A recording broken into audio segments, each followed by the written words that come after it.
موضوع الدرس فی فضائل سورۃ الاخلاص تفسیر ابن کثیر. الحمد للہ رب العالمین والصلاة والسلام علی اشرف الانبیاء وسید المرسلین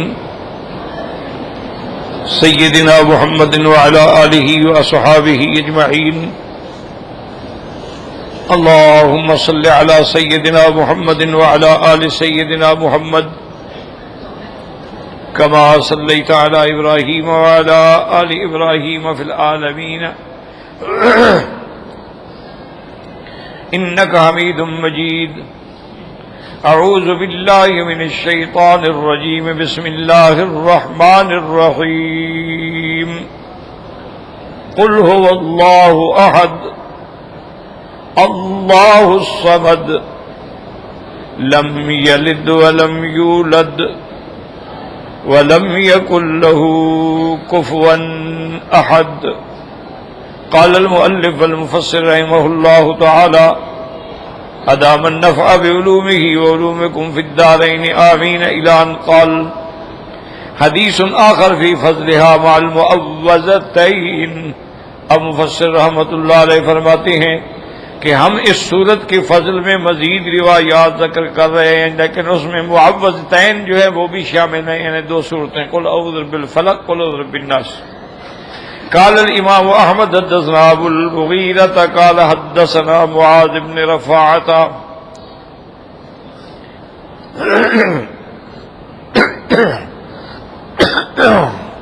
قال حدثني علي بن يزيد عن القاسم بن ابي امامة عن عقبة بن عامر رضی اللہ تعالی عنہ قال لقيت رسول اللہ صلی اللہ علیہ وسلم فابتدعته فأخذت بيده فقلت یا رسول اللہ بما نجات المؤمن.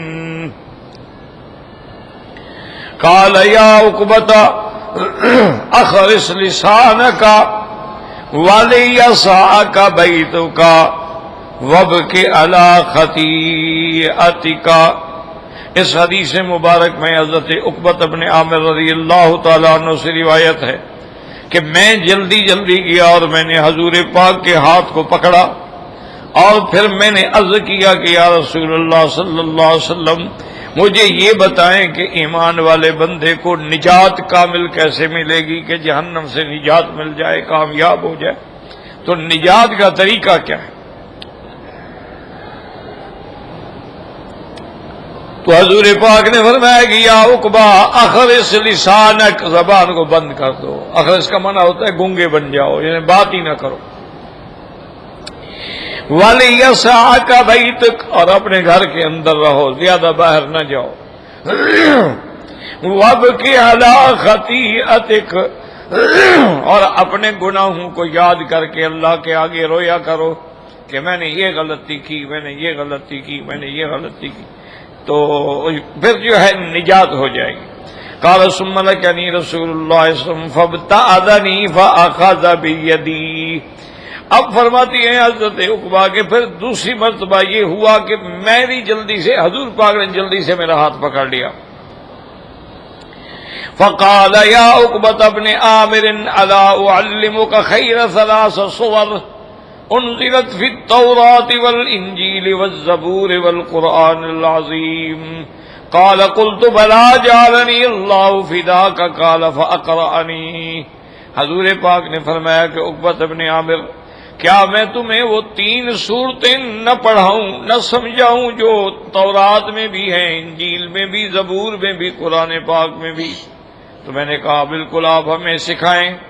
تو فرمایا کہ فاقرأنی، پھر حضور پاک نے یہ 3 صورتیں مجھے پڑھائیں، قل هو اللہ احد الی آخرہ، وقل اعوذ بالفلق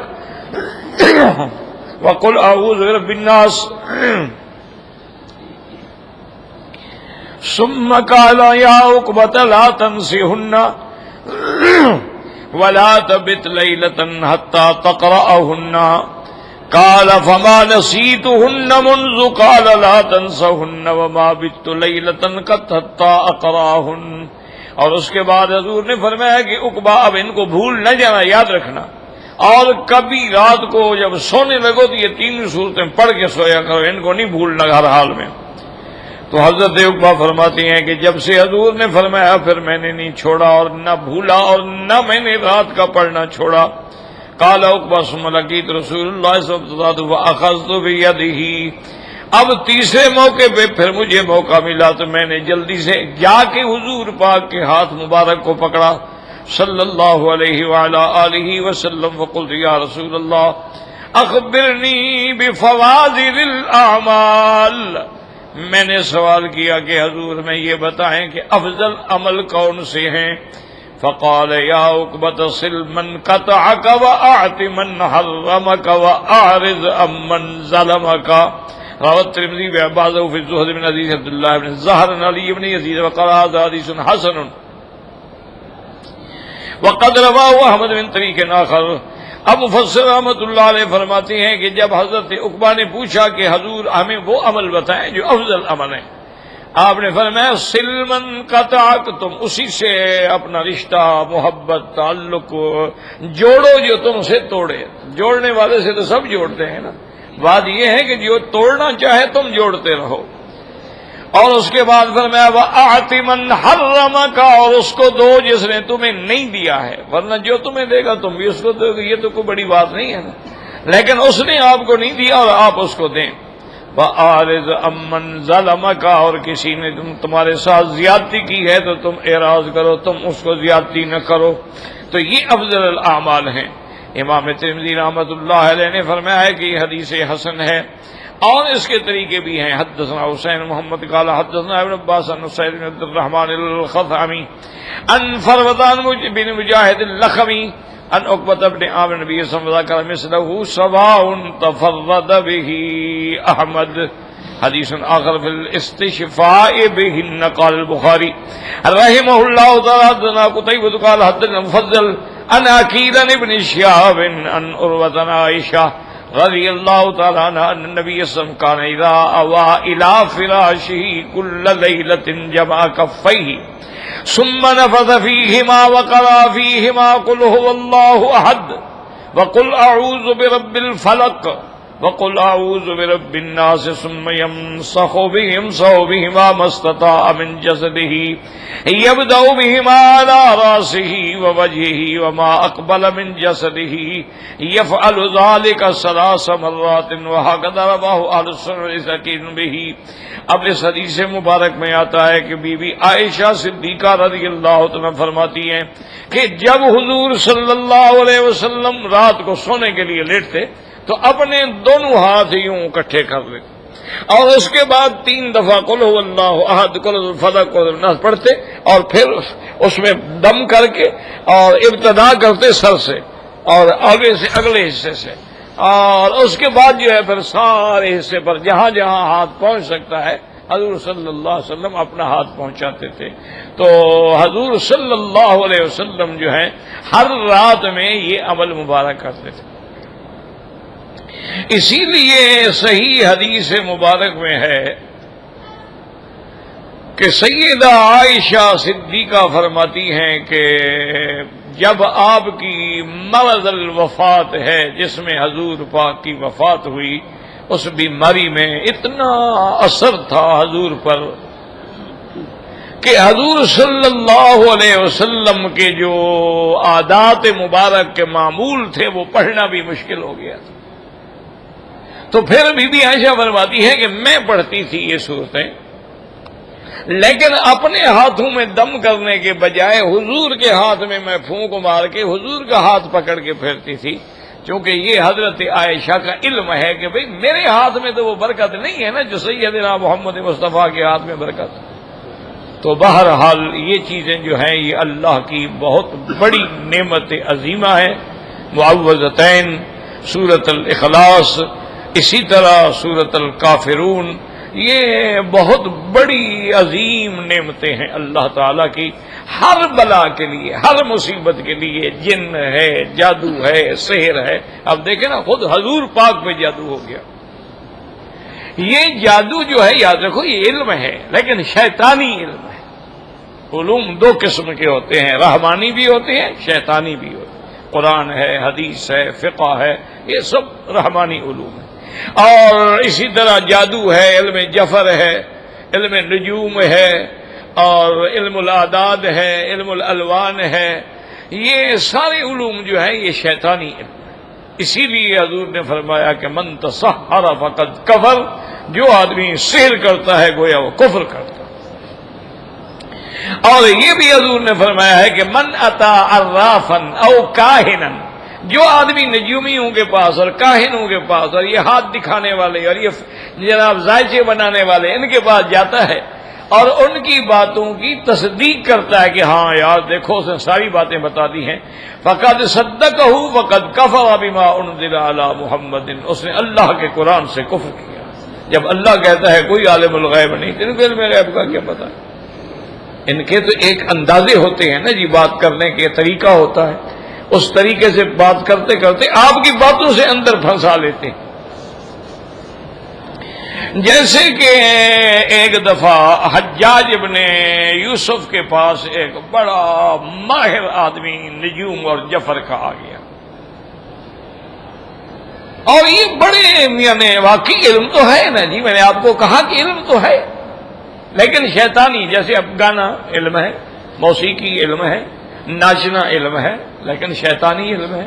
اب یہ تھوڑا ہی ایسے ہر آدمی گا لیتا ہے، یہ علم تو ہے لیکن شیطانی علم ہے۔ تو حجاج ابن یوسف نے ایسے کیا کہ مٹھی بھر لی اپنے کچھ جو کوئی دانے پڑے تھے اس کی، اور کہنے لگا کہ بھائی تم بتاؤ میرے ہاتھ میں کتنے دانے ہیں؟ اس نے کہا کہ 7 دانے ہیں، کھولا تو 7 تھے۔ اب حجاج کمرے میں چلا گیا، اس نے کہا شاید اس نے دیکھ نہ لیا ہو۔ کمرے میں جا کے اس نے پھر وہ دانے مٹھی بھری اور پھر اس کے سامنے آیا، بتا اب کتنے ہیں؟ اس نے کہا جی اب 21 ہیں۔ جب کھولا تو 21 تھے۔ حجاج پھر تیسرے دفعہ کمرے میں گیا، اس نے جا کے پھر مٹھی بھری، پھر آیا، کہا بتاؤ؟ اس نے کہا جی اب میں نہیں بتا سکتا۔ انہوں نے کہا کیوں؟ انہوں نے کہا پہلے آپ گن کے لا رہے تھے تو میں آپ کا علم چرا رہا تھا، اب آپ نے بغیر گنے ہوئے اٹھائے ہیں، تو جب آپ کو ہی پتہ نہیں ہے تو میں کیسے علم چراؤں؟ وہ تو میں آپ کے علم کو اندر سے چرا رہا تھا۔ یہی ان کا قاعدہ ہوتا ہے کہ جب آپ سے حال حوال کریں گے نا، اسی میں وہ آپ کی باتوں سے اندازہ لگا دیتے ہیں۔ اور پھر غریب لوگ ہوتے ہیں بیچارے، جاہل لوگ ہوتے ہیں، پھر ان کو دھوکے دیتے ہیں، ان سے مال، حتیٰ کہ اب تو اللہ معاف کرے ایسے ایسے عامل پکڑے گئے جو لوگوں کی عزتیں برباد کرتے ہیں، پکڑے گئے، البم برآمد ہوئے، گندی فلمیں برآمد ہوئی، شراب برآمد ہوئی، عامل بنے ہوئے، اس میں اعظم کے بورڈ لگا کے بیٹھے ہوئے، انا للہ و انا الیہ راجعون۔ تو جادو ایک ایسا خبیث ہے، حضور نے فرمایا کہ بچھو اور جادو جو ہے نا کسی کا حیا نہیں کرتے۔ بچھو کو بھی موقع ملے گا تو نبی کو بھی ڈنگ مار دے گا، اور جادو بھی حیا نہیں کرتا ہے۔ لبید بن العاصم ایک یہودی تھا، اس کی بیٹیاں بھی بڑی جادوگرنیاں تھیں۔ پہلے تو انہوں نے جادو کیا حضور پہ، چونکہ یہودیوں نے کہا تھا کہ جادو کرو ہم تمہیں پیسے دیں گے، تو ان دونوں لڑکیوں نے اپنے علم کے مطابق حضور پہ جادو کیا لیکن اثر نہیں ہوا۔ پھر انہوں نے لبید ابن العاصم سے کہا کہ بھائی وہ تمہاری بیٹیوں نے جادو کیا، اس کا تو کوئی نتیجہ نہیں نکلا، اب تم کو سے کہا چلو ٹھیک ہے اب میں خود کروں گا۔ پھر لبید ابن العاصم نے جادو کیا تو اس کا حضور پہ اثر ہو گیا۔ اور یاد رکھو یہ اثر جو تھا یہ دنیاوی معاملات میں تھا، دین کے معاملے میں نہیں تھا۔ یعنی کبھی ایسا نہیں ہوا کہ حضور نماز پڑھتے ہوئے بھول جائیں، قرآن پڑھتے ہوئے بھول جائیں، نہیں۔ جادو کا اثر یہ تھا کہ خود کھانا نہیں مانگتے تھے، پانی نہیں مانگتے تھے، آپ نے دے دیا تو پی لیا ورنہ نہیں۔ یہ اثر تھا. اپنی بیویوں کے پاس نہیں جاتے تھے، یہ اثر تھا. وہ خواہش ختم ہو گئی. اور زیادہ تر جادوگر زور انہی چیزوں پہ لگاتے ہیں. فرقون بین المرء وزوجہ، خاوند اور بیوی میں جدائی کرتے. یہ چلتا رہا سلسلہ. ایک دن حضور صلی اللہ علیہ وسلم آرام فرما ہے. آپ نے فرمایا کہ دو آدمی آئے، دو فرشتے آئے انسان کی شکل میں. ایک میرے سرانے کی طرف کھڑا ہو گیا، ایک پاؤں کی طرف کھڑا ہو گیا.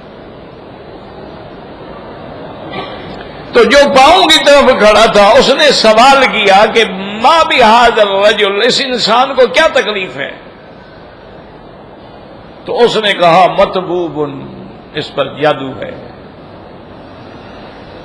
تو اس نے کہا کہ وہ جادو کہاں ہے؟ اس نے کہا کہ فلاں جگہ پر جو کھجوروں کا پرانا ایک باغ ہے، وہاں ایک پرانا کنواں ہے.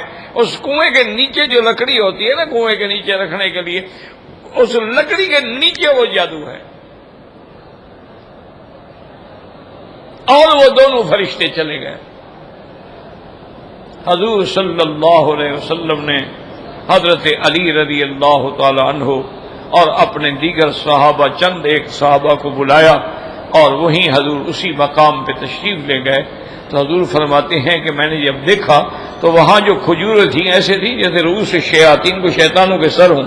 وہ کوئی عجیب قسم کی کھجوریں تھیں، یعنی بد شکل، بد حیت. اور وہاں جو کنواں تھا اس کا پانی ایسے نظر آ رہا تھا جیسے بالکل سبز پانی ہو. اور اللہ تبارک و تعالیٰ نے یہ صورتیں بھی حضور پہ نازل فرما دی. قل اعوذ برب الفلق اور قل اعوذ برب الناس. آپ نے صحابہ کو حکم دیا، صحابہ اندر اترے. انہوں نے جا کے اس لکڑی کے نیچے ہاتھ مارا تو وہ جادو جو تھا نا، وہ چیز جو تھی وہ ہاتھ آ گئی. اور وہ لے کر نکل آئے کنویں سے. انہوں نے کہا حضور یہ چیز ملی ہے. وہ ایک کنگھی تھی اور اس کنگھی میں حضور پاک کے بال مبارک تھے. اس بدبخت نے پڑھ پڑھ کے وہ بال جو تھے نا اس کندھی کے دندانوں میں بندھے ہوئے تھے اور پھر ان میں سوئیاں چبھئی ہوئی تھی. حضور صلی اللہ علیہ وسلم یہ صورتیں پڑھتے گئے اور وہ گلا بھی کھولتے گئے، پڑھتے گئے. قل اعوذ برب الفلق من شر ما خلق من شر غاسق اذا وقب ومن شر النفاثات في العقد ومن شر حاسد اذا حسد. تو پڑھتے گئے اور کھولتے گئے اور کھولتے گئے اور کھولتے گئے. صحابہ فرماتے ہیں کہ جب وہ سارے بال مبارک کھل گئے، سری عن رسول اللہ، حضور سے ایسے معلوم ہوا کہ جیسے کوئی بوجھ تھا وہ ہٹ گیا اور آپ کا چہرہ گلاب کے پھول کی طرح کھل اٹھا. حضور پاک نے وہ دونوں چیزیں پھر کنویں میں ڈال دیں اور تشریف لے آئے اور بی بی عائشہ کو بتایا. تو بی بی عائشہ نے کہا کہ یا رسول اللہ آپ لے آتے، کم از کم ہم دیکھتے تو صحیح کہ ان ظالموں نے کیا کیا کیا ہے. آپ نے فرمایا میں نہیں چاہتا تھا کہ اس مسئلے کو میں ایک اضطراب اور فتنے کا ذریعہ بنا دوں. بس اللہ نے مجھے شفا کر دی ہے تو میں نے کہا چھوڑو اس چیز کو، اللہ ان سے خود ہی انتقام لے لیں گے. تو یاد رکھیں یہ جادو ہوتے ہیں اور سب سے پہلے جادو کے ماہرین یہودی ہیں. اب یہودیوں سے یہ علم جو ہے وہ شیعہ میں آیا ہے. اب زیادہ تر شیعہ میں جادوگر ملتے ہیں کیونکہ وہ بھی عبداللہ ابن سبا سے نکلے ہیں اور حسن ابن سبا سے نکلے ہیں.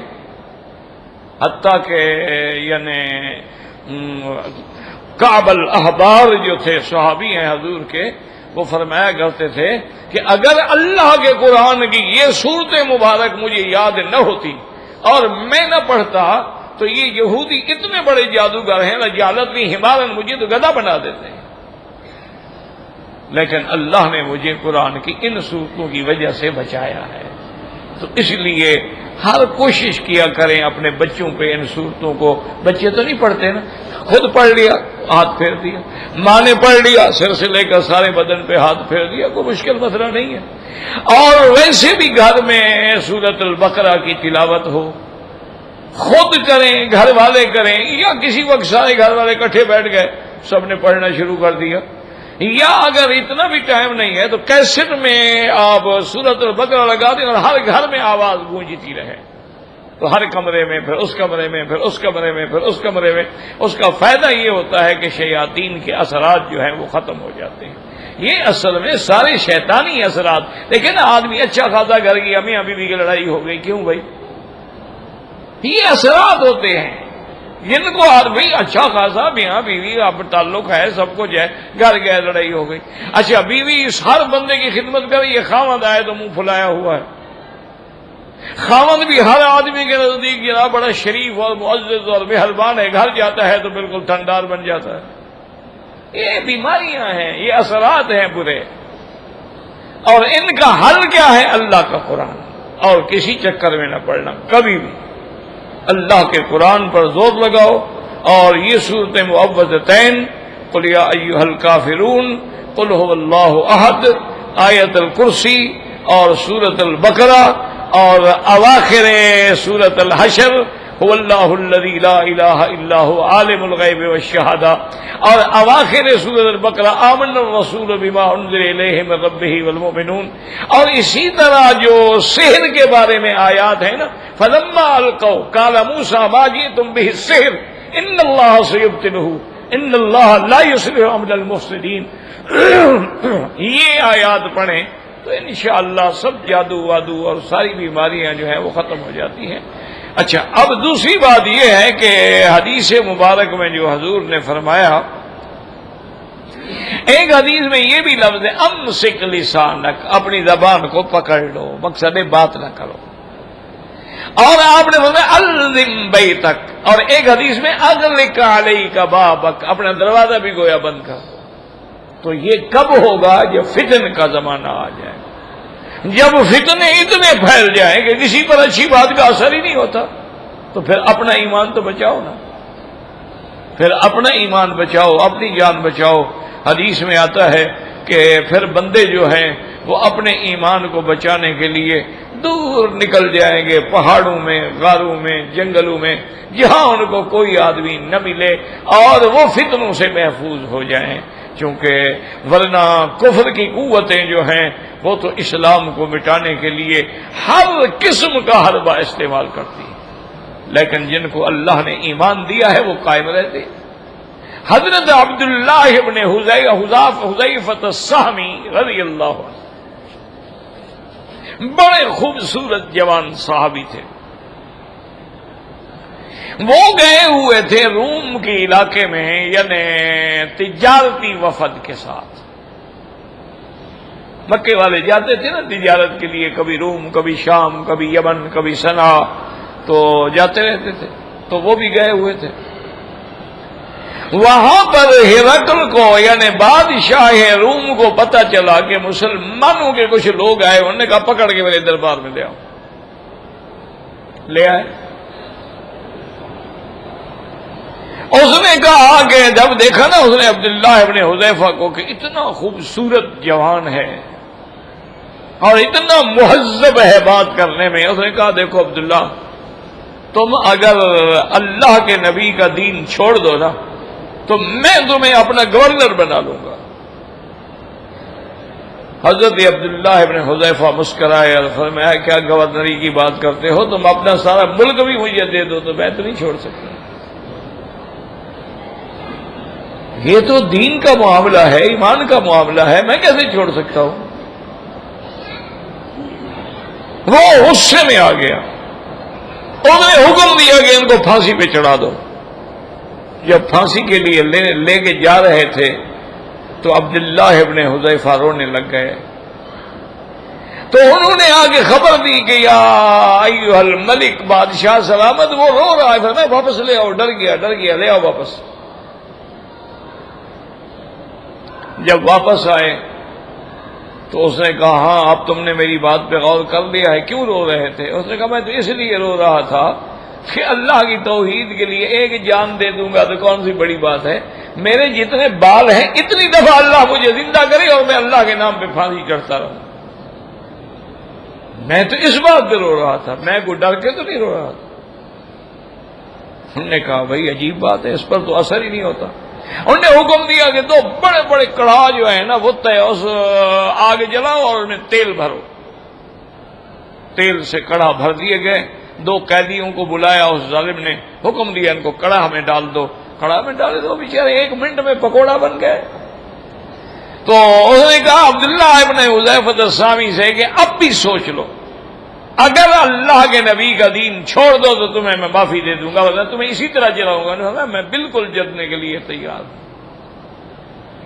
مجھے میرے محبوب نے فرمایا تھا کہ لا تشرک باللہ شیئا, اللہ کے ساتھ شریک نہ بنانا. ان قتلتا او حرقتا, چاہے تم قتل کر دیے جاؤ یا تم جلا دیے جاؤ, میں بالکل جلنے کے لیے تیار ہوں. اس نے سوچا کہ بھائی یہ تو کسی طرح قابو نہیں ہے. اس نے کہا اچھا عبداللہ بن حذیفہ ایک بات سنو, چلو تم میرے اقتدار کو تسلیم کر لو, اپنا مذہب نہ چھوڑو, میرے ماتھے پہ میرے سر پہ آگے بوسہ دو, میں تمہیں چھوڑ دوں گا.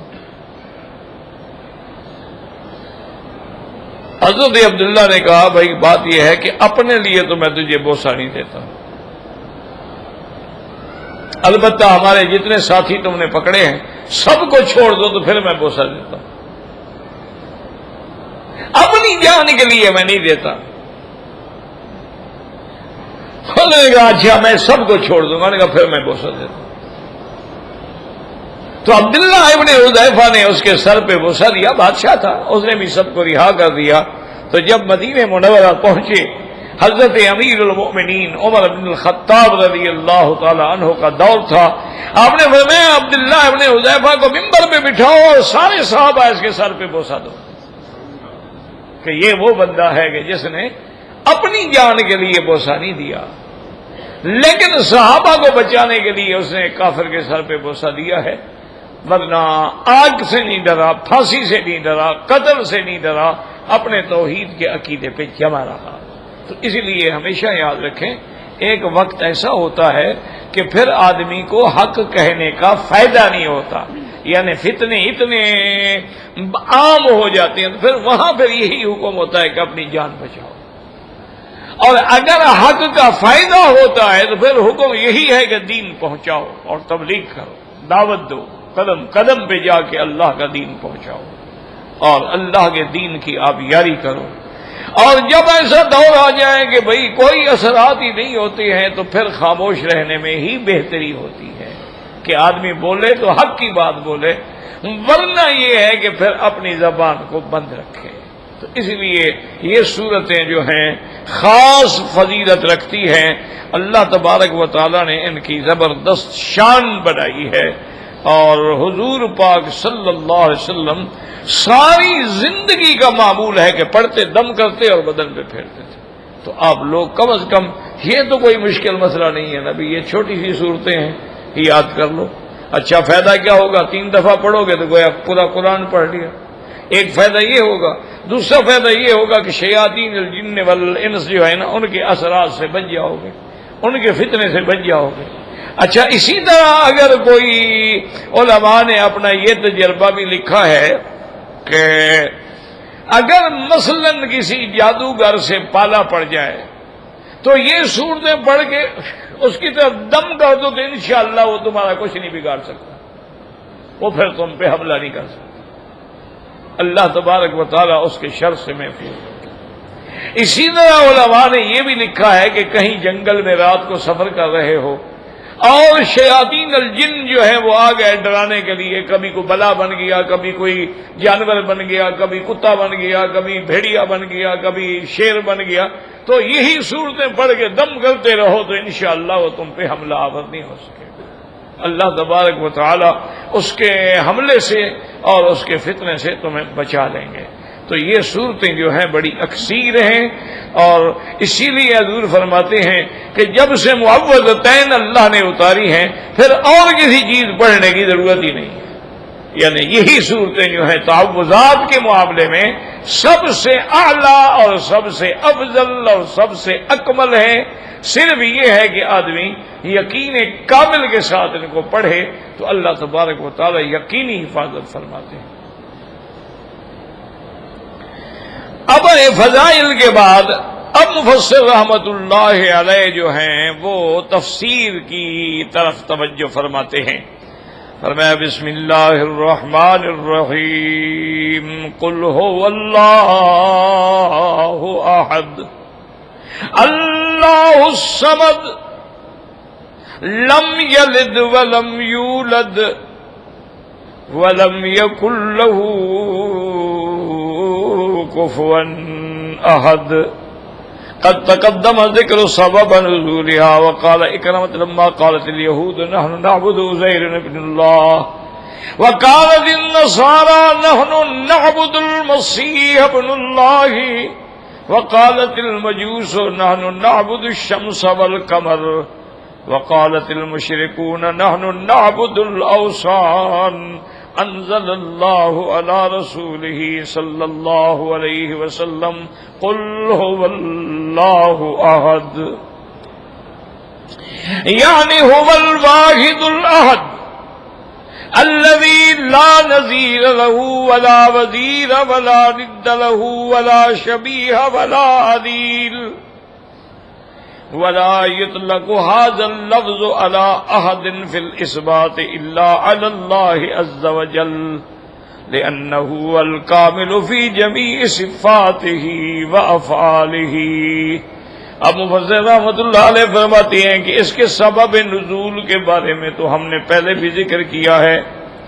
حضرت اکرمہ فرماتی ہیں کہ یہودی کہنے لگے کہ نہ ہم جو ہیں حضرت عزیر کی عبادت کرتے ہیں نعبد عزیر ابن اللہ. تو ہمیں پتہ ہے نا کہ عزیر کون ہے.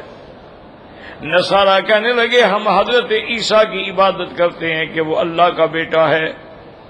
اور مجوسی جو تھے وہ کہنے لگے کہ ہم سورج اور چاند کی عبادت کرتے ہیں. اور مشرکین مکہ کہنے لگے نحن نعبد الاوثان ہم بھی بتوں کی عبادت کرتی ہیں.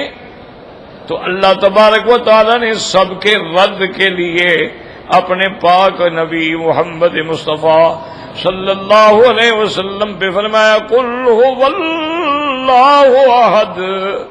اعلان کر دیں کہہ دیں میرے مدنی محمد مصطفیٰ صلی اللہ علیہ وسلم یعنی هو الواحد الاحد وہ واحد بھی ہے احد بھی ہے.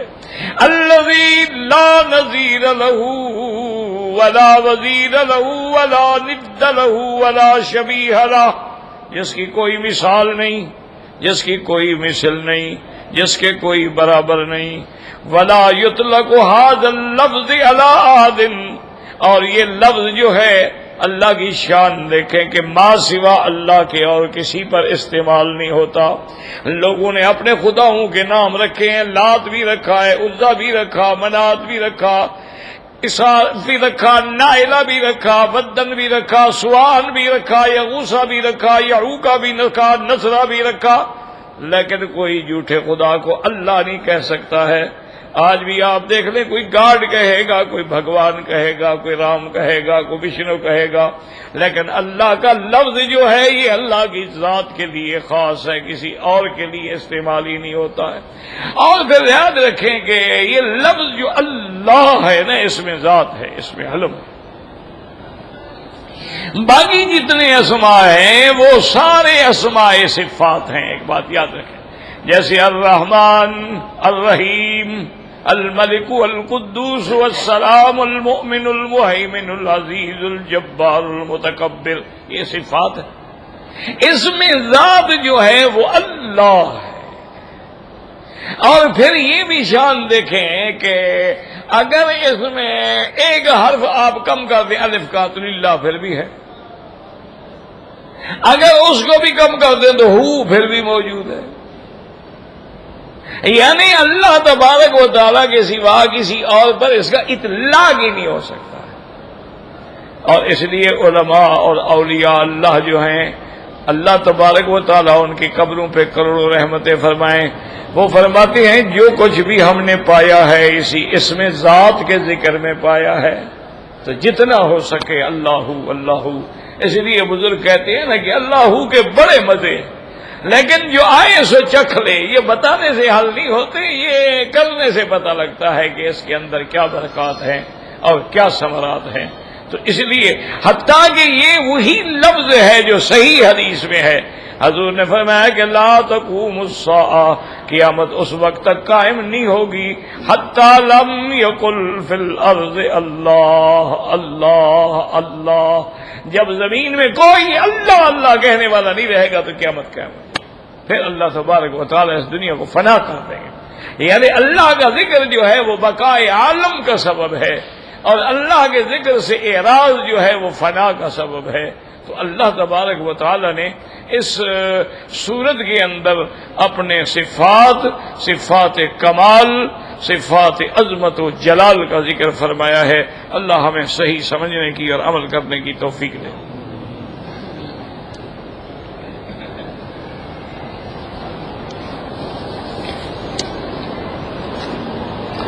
میرا بھائی کہ اگر کسی آدمی نے اپنے رشتہ دار کے لیے حج کیا، عمرہ کیا، طواف کیا، اللہ کے بندے اس کو بھی ثواب ملے گا، کرنے والے کو بھی پورا ملے گا۔ بلکہ صحیح حدیث میں ہے کہ مثلا ایک آدمی نے پیسے دیے، ایک آدمی نے حج کیا، ایک نے جو کروایا، تو فرمایا ان تینوں کو اللہ حج کا پورا ثواب دیتے ہیں، کہ کرنے والے کو بھی، جس کے لیے کیا اس کو بھی، اور جو پیسے دے کے کروا رہا ہے اس کو بھی پورے حج کا ثواب، اور ان کے ثواب میں سے کوئی کمی بھی نہیں کی جاتی، برابر کا برابر ثواب ملتا ہے۔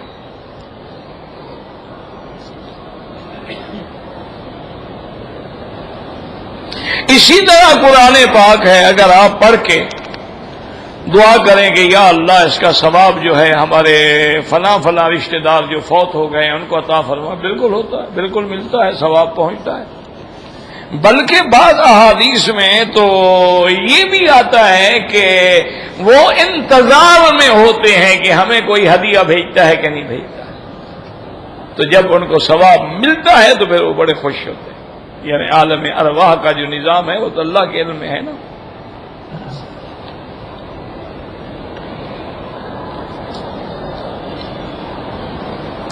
کہتے ہیں جی کہ ہمارے ساتھ ایک عورت ہے،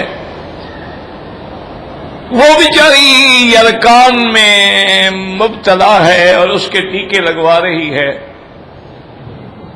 اور ان ٹیکے لگانے کی وجہ سے اس کے جو حیض کے دن ہیں نا وہ بڑھ گئے ہیں۔ میرا بھائی ایک بات یاد رکھو کہ حیض کی کم سے کم مدت جو ہے وہ 3 دن ہوتی ہے، اس سے کم حیض نہیں، 3 دن کم از کم، اور زیادہ سے زیادہ 10 دن۔ اب 10 دن گزر گئے لیکن پھر بھی خون آ رہا ہے تو صاف ظاہر ہے کہ بیماری ہے ہی، حیض نہیں ہے، تو اس لیے وہ نماز پڑھے، طواف کرے، سب کچھ کرے، کیونکہ وہ تو حیض ہے ہی نہیں، وہ تو بیماری ہے۔ اس کو استحاضہ کہتے ہیں کہ بند ہی نہیں ہوتا، 6 مہینے بند نہیں ہوتا، سال بند نہیں ہوتا۔ تو اب یہ تو نہیں نا کہ وہ نمازیں چھوڑ لے گی، پھر وہ اندازہ کرے گی کہ ہر مہینے کی کن تاریخوں میں مجھے حیض آتا تھا، ان ایام کو کاٹ کے باقی اس کے پاکی کے دن ہیں۔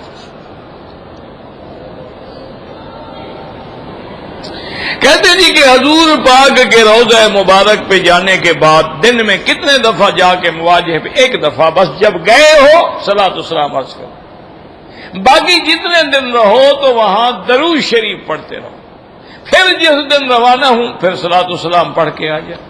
روز یہ نہیں کہ صبح و شام اور ہر نماز کے بعد، اس طرح نہیں۔ جب گئے ہیں تو اچھا، ہمارے جو بڑے بڑے علماء اکابر کو ہم نے دیکھا ہے وہ تو یہ کرتے تھے کہ جب گئے تو سامنے مواجہ شریف میں صلاۃ السلام عرض کیے، اس کے بعد وہ جتنا عرصہ رہتے تھے قدمین کی جانب میں جا کے بیٹھ جاتے تھے، عصر کے بعد جاتے قدمین الشریفین میں پاؤں کی طرف، یعنی باب جبریل کی طرف، تو وہاں جا کے پھر وہ عشاء تک بیٹھے رہتے، قرآن پڑھتے رہتے، درود پڑھتے رہتے، نفل پڑھتے رہتے، نماز پڑھتے رہتے، تو پھر سامنے نہیں جاتے۔ پھر جس دن آنا ہو پھر صلاۃ السلام۔ ویسے ادب بھی تو یہی ہے نا، دیکھیں نا، زندگی میں بھی یہ تو کوئی طریقہ نہیں ہوتا کہ ہر گھنٹے کے بچے جاؤ السلام علیکم جی، السلام علیکم، کوئی طریقہ ہے؟ آداب کے خلاف ہے، ادب ہونا چاہیے۔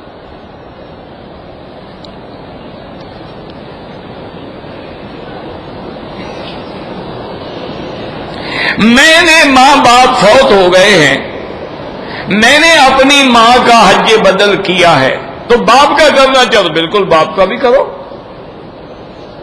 میں آب زمزم کا پانی لے کر گھر کے کنویں میں ڈال لوں؟ بالکل نہیں جناب، وہ زمزم نہیں بنے گا۔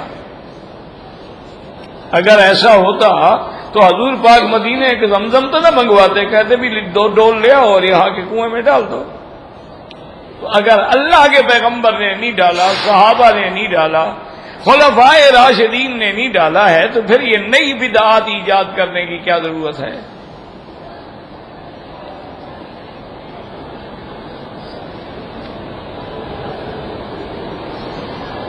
ایک نبی کی بیٹی ہے اور ایک نبی کی بہن ہے، ایک نبی کی ماں ہے اور ایک نبی کی بیوی ہے۔ کیا مطلب؟ ایک عورت تو نہیں ہو سکتی سارے رشتے میں؟ نبی کی ماں تو ہے نا، عورت ہی ماں ہوتی ہے نا۔ نبی کی بیوی حضور کی 9 بیوی ہیں۔ اچھا، اسی طریقے سے نبی کی بہن بھی ہو سکتی ہے، اس میں کوئی بڑی بات نہیں ہے۔ انبیاء یا اخت ہارون ما کان ابوک امرأ سوء وما کانت امک بغیہ، تو وہ بہن بھی ہے۔ لیکن ایک عورت ہے، وہ ماں بھی ہو، بیٹی بھی ہو، بہن بھی ہو، بھائی یہ تو نہیں ہوتا نا۔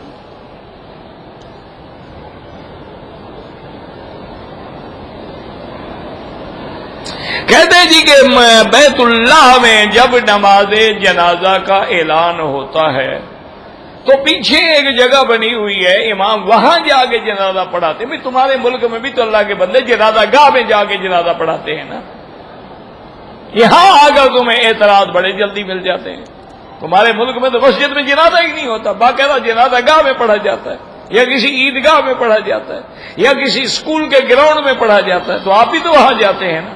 تو انہوں نے بھی ایک جگہ مخصوص کر لی کہ ایک تو میت کو لانے میں آسانی ہو، پھر اس کو لے جانے میں، گیٹ سے نکلنے میں آسانی ہو، اور امام وہیں کھڑے ہو کے پڑھا لے۔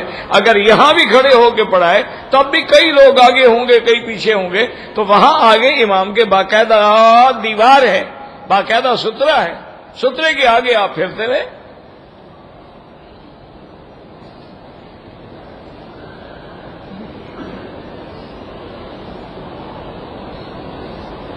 کہتے جی کہ مولانا جمیل طارق جمیل صاحب، حاجی عبد الوہاب صاحب سے اور مولانا جمشید صاحب سے محبت کرتے ہیں۔ اچھی بات ہے، ہم بھی سارے محبت کرتے ہیں، ہمیں کیا ہے، اللہ والوں سے محبت کرنی چاہیے۔ یہ کون سا سوال ہے پوچھنے والا؟ بھائی لازمی بات ہے کہ الحب فی اللہ والبغض للہ، محبت بھی اللہ کے لیے ہو، بغض بھی اللہ کے لیے ہو۔ تو اب ان بزرگوں سے جو محبت ہوگی تو اللہ کے لیے ہوگی نا، ورنہ ہم نے ان سے کیا کوئی زمین لینی ہے، کوئی جائیداد لینی ہے، کوئی وظیفہ لینا ہے، کوئی ہمیں تنخواہ بھیجیں گے؟ مانا ہے کہ خالص اللہ کے لیے۔ من احب للہ وابغض للہ واعطى للہ ومنع للہ فقد استکمل الایمان۔ حضور نے فرمایا جو دے تو اللہ کے لیے دے، کسی سے لے تو اللہ کے لیے لے، اور کسی سے محبت کرے تو اللہ کے لیے کرے، اور کسی سے بغض کرے تو اللہ کے لیے کرے، اس کا ایمان مکمل ہو گیا۔ اچھی بات ہے، یہ بزرگ لوگ ہیں، علماء ہیں، اور ایک دوسرے سے والمؤمنون والمؤمنات بعضهم اولیاء بعض، اللہ نے فرمایا مومن جو ہیں مرد ہوں یا عورتیں تو ان کو ایک دوسرے سے محبت ہوتی ہے۔ اسی طرح حضور کے صحابہ کے بارے میں آیا اشداء علی الکفار رحماء بینہم، کافروں کے لیے سخت تھے، آپس میں مہربان تھے، شیر و شکر تھے۔ ہونا چاہیے، اس میں کیا اعتراض ہے بھائی؟ میرا بھائی بے روزگار ہے تو استغفار پڑھو، زیادہ سے زیادہ استغفار پڑھو، اس کو کہو پہلے کام کرنے کی نیت بھی کرے۔ بعض لوگ ہوتے ہیں نا، وہ کام کی نیت ہی نہیں کرتے، ارادہ ہی نہیں کرتے، کام کرنا ہی نہیں چاہتے۔ تو جب کام کرنا ہی نہیں چاہو تو زبردستی تو کام نہیں ملے گا نا۔ وہ میرا ایک رشتہ دار تھا، اب تو خیر چلا گیا، تو وہ میرے پاس ٹھہر رہا تقریباً کوئی سال 1.5 سال یا اس سے بھی زیادہ۔ تو میرے ایک دوست ہیں، وہ کاروباری آدمی ہیں، وہ آئے تو میں نے ان سے کہا کہ بھائی یہ میرا رشتہ دار ہے، بیچارہ 1.5 سال سے میرے گھر میں رہتا ہے، تم لوگوں کے اتنے بڑے کاروبار ہیں یار، اس کو کسی کام میں تو لگاؤ۔ انہوں نے کہا مکی صاحب یہ کبھی کام نہیں کرے گا۔ میں نے کہا کیوں؟ انہوں نے کہا کھانا اس کو مل جاتا ہے، مکی صاحب ساتھ بٹھا کے کھلاتے ہیں، کپڑے آپ اپنے اس کو دیتے ہیں، آپ کے ساتھ جناب یہ کار پہ سوار ہو کے حرم شریف تشریف لے آتا ہے، یہ کام کرے گا؟ پاگل ہو گیا، دماغ خراب ہو گیا اس کا۔ اس کو کل آپ گھر سے نکالتے ہیں، دیکھو کام کرتا ہے کہ نہیں کرتا. میں نے بھی سختی کی، میں نے کہا نکل جاؤ بھائی، اور 4 دن کے بعد کام پہ لگ گیا. اور باقاعدہ پھر وہ یہ کشانی وغیرہ پتھر لگانا سیکھا، حرم میں ماشاءاللہ کام کرتا رہا اور ٹھیک ٹھاک پیسے کمائے، گھر جا کے ماشاءاللہ گھر بھی بنا دیا، سب کچھ بنا دیا. انہوں نے کہا وکیل صاحب جب اتنا آرام میسر ہو کون کام کرتا ہے، پاگل ہو گیا ہے. یہی ہے نا یہ لوگ جو اب آپ ہم جی حرم میں اللہ کے لیے بیٹھے کہ مفت کا مال ملتا ہے. لوگ آئے کوئی 10 ریال دے گیا، کوئی 20 دے گیا، کوئی 50 دے گیا. جب مفت حرام کھانے کی عادت ہو جائے پھر کام کیوں کریں؟ اچھا کچھ لوگوں نے ماشاءاللہ چائے کی سبیل لگائی ہوئی ہوتی ہے، ماشاءاللہ بڑی ہمدردی ہے. گھر میں تو کسی ہمسائے کے کتے کو بھی روٹی نہیں ڈالتے ہو، یہاں تمہیں چائے لے کے بڑا شوق ہے، تھرماسیں بھری ہوئی ہیں اور بیٹھے. کیا اسی میں کوئی شکار پھنس جائے گا نا پیسے دینے والا کہ یار یہ تو بڑا اللہ والا ہے، سب کو چائے پلا رہا ہے. یہ کئی چکر ہیں، بس دعا کرو اللہ اپنا بنائے، ان چکروں سے بچائے.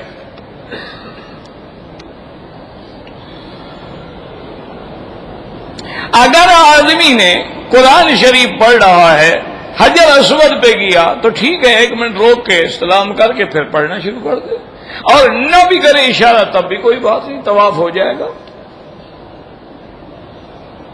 استلام بھول بھی جائے تب بھی کوئی بات ہے، کوئی مسئلہ نہیں، طواف ہو جائے گا. طواف چکروں کا نام ہے، استلام کا نام تو نہیں ہے. 7 چکر ہو گئے، طواف ہو گیا.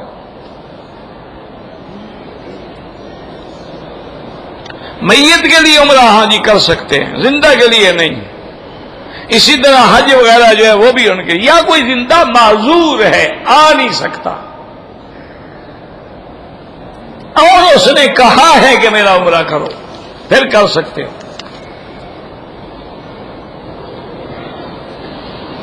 حجر اسود میں دھکے لگتے ہیں تو تم دیتے ہو دھکے یا باہر کے؟ تم مسلمان نہ دو دھکے، اس میں امن کی کیا ضرورت ہے جناب؟ یعنی یہاں بھی وہ ڈنڈا چلائیں، عجیب آدمی ہو. جب تمہیں اللہ کے گھر کا خیال نہ ہو، کعبے کا لحاظ نہ ہو، ادب نہ ہو تو کوئی کیا کرے گا؟ تم ادب کرو، نہ دو دھکے. کبھی لین بناتے ہیں، ٹھیک ہے موقع ہوتا ہے بناتے ہیں، نہیں ہوتا نہیں بناتے.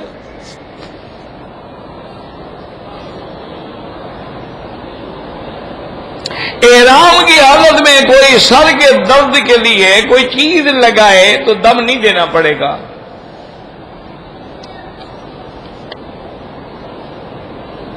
اگر احرام کے وقت میں خوشبو والا صابن استعمال کرے دم پڑ جائے گی اگر آمدن کرے، بالکل نہیں کرنا چاہیے.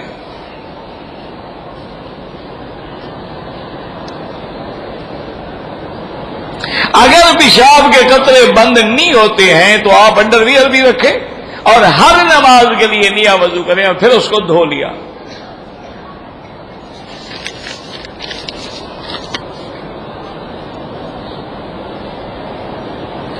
اگر ہم گھر میں نماز پڑھیں، امام کی آواز آ رہی اور نماز نہیں ہوتی جب تک صفحے نظر نہ آئے، ورنہ امام کی آواز تو ٹی وی پر ہر ملک میں آ جاتی ہے، تو پھر وہی وہ نماز شروع کر دیں ٹی وی کو امام بنا کے.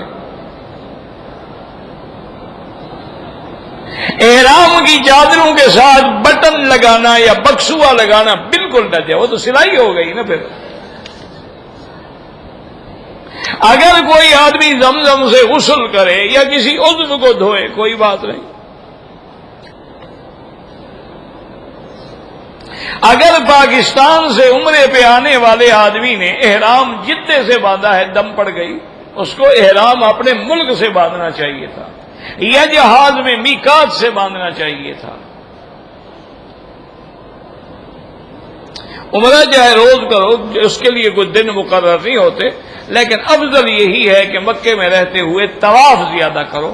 پھر 4-5 دن کے بعد جب بال نکل آئے تو ایک آدھا عمرہ کر لیا، پھر سر منڈا لیا، پھر طواف کرتے رہو. کیونکہ افضل عبادت نفلی عبادت میں مکے میں رہتے ہوئے طواف ہے، کیونکہ باقی ہر عبادت دنیا میں ہو سکتی ہے لیکن طواف نہیں ہو سکتا. واللہ اعلم. ربنا تقبل منا انك انت السميع العليم وتب علينا انك انت التواب الرحيم. اللهم ارزقنا الاخلاص والخلاص وطهر قلوبنا عن النفاق واعمالنا عن الرياء ولساننا عن الكذب وعيوننا من الخيانه فإنك تعلم خائنة الأعين وما تخفي الصدور. اللهم اجعل لنا وللمسلمين من كل هم فرجا ومن كل ضيق مخرجا ومن كل بلاء عافيا. اللهم فرج هم المهمومين، نفس كرب المكروبين، واقض الدين عن المدينين، واشفنا واشف مرضانا ومرضى المسلمين. اللهم انصر الإسلام والمسلمين. اللهم احفظ سائر بلاد المسلمين وهذا البلد الأمين فاجعلها آمنا مطمئنا سخاء رخاء إلى يوم الدين برحمتك يا أرحم الراحمين. وصلى الله تعالى على خير خلقه سيدنا محمد وعلى آله وصحبه أجمعين. اللهم صل على سيدنا محمد وعلى آل سيدنا محمد وبارك